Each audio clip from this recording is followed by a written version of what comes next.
Hello दोस्तों, मैं हूं कौशल दोस्ती और आज मैं लेकर आया हूं आपका छंद का एक टॉपिक छूट गया था जिसके बारे में आपको बताना चाहता हूं। और एक यहाँ पे मैं एक स्पेशल बात बताना चाहता हूं जो आपको थोड़ा ध्यान से समझनी है, सुननी है। ठीक है, देखिए, सबसे पहले मैं फिर से आपसे कहूंगा कॉमर्स वाले चैनल को लाइक और सब्सक्राइब करें।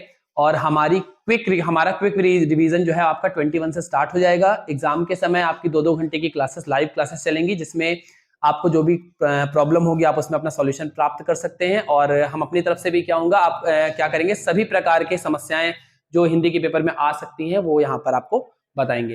तो देखिए, यहाँ पर एक छंद जो है मोस्ट इंपॉर्टेंट है। लास्ट ईयर जो था सोरठा आया था और चांसेस इसके ज्यादा आने के इस बार है रुबाइया के। तो रुबाइया छंद जो आपका है ये छूट गया था उस समय। मैंने आपको उस समय सवैया बता दिया था, मैंने कवित्त बताया था और सोरठा बताया था। और रुबाइया छंद जो था किसी कारण से छूट गया था। तो यहाँ पे ध्यान दीजिएगा, सबसे पहले बात आती है कि रुबाइया छंद है क्या। रुबाइया नाम से थोड़ा समझ में आ रहा है कि ये एक उर्दू और फारसी का छंद है। मतलब ये उर्दू और फारसी की एक लेखन शैली कह सकते हैं आप, कि उर्दू और फारसी में लिखने का एक तरीका या फिर उर्दू और फारसी का एक छंद है। तो बोला जा रहा है, इसमें क्या बोला जा रहा है, इसमें पहली, दूसरी और चौथी पंक्ति आप यहाँ पे लिख सकते हैं। इसमें 4 चरण होते हैं। इसमें क्या होते हैं, चरण कितने होते हैं, टोटल 4 चरण होते हैं। यहाँ भी सभी में आपके 4 चरण होते हैं। और यहाँ पर सबसे पहले ध्यान देने वाली बात यह है कि यहाँ पर 4 चरण है। पहली, दूसरी और चौथी पंक्ति में तुक होता है। तुक होने का मतलब मैंने आपको छंद में पहले ही बताया था कि कोई भी आप जब गाना गाते हो, जैसे पायो जी मैंने राम रतन धन पायो, वस्तु अमोलक दी मेरे सतगुरु कृपा करी अपनायो, तो जो पीछे यो आ रहा है ना, ये क्या है, इसी को हम तुक कहते हैं। तो यहाँ पे बोला जा रहा है पहली, दूसरी और चौथी पंक्ति। देखिए, पहली पंक्ति ये है, पहली पंक्ति ये है, दूसरी पंक्ति और ये है चौथी पंक्ति। चौथी पंक्ति का अंतिम अक्षर आप देखिए एकदम सेम है, जिदियाया है, ललचाया है और आया है।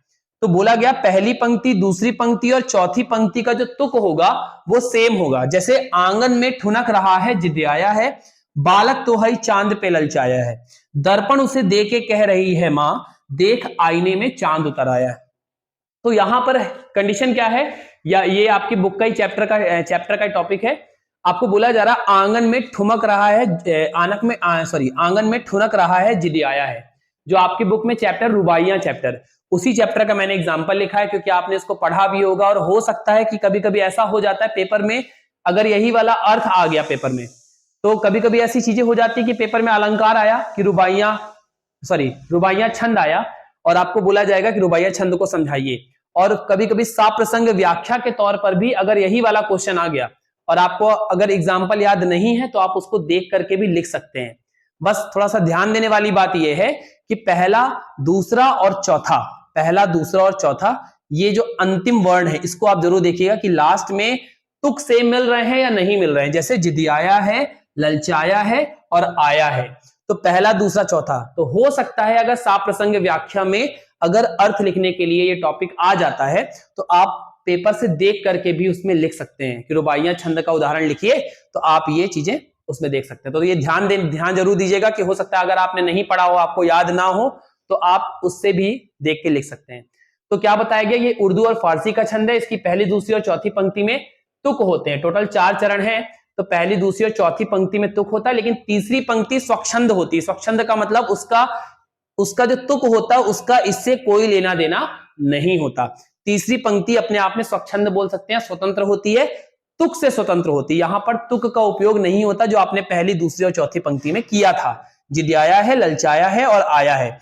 तो इसमें बोला क्या जा रहा है, आंगन में ठुनक रहा है, जिदियाया है। कौन ठुनक रहा है, बच्चा मम्मी से क्या कर रहा है, अपनी मां से चांद की जिद कर रहा है। तो आंगन में ठुनक रहा है और जिद कर रहा है, बच्चों की जिद तो आप जानते ही हैं। तो बोला गया आंगन में ठुनक रहा है, जिदियाया है, बालक तो है चांद पे ललचाया है। तो बालक तो है, बच्चा तो है, अब वो किस पे ललचाया है, चांद पे ललचाया है, मतलब उसको चांद चाहिए।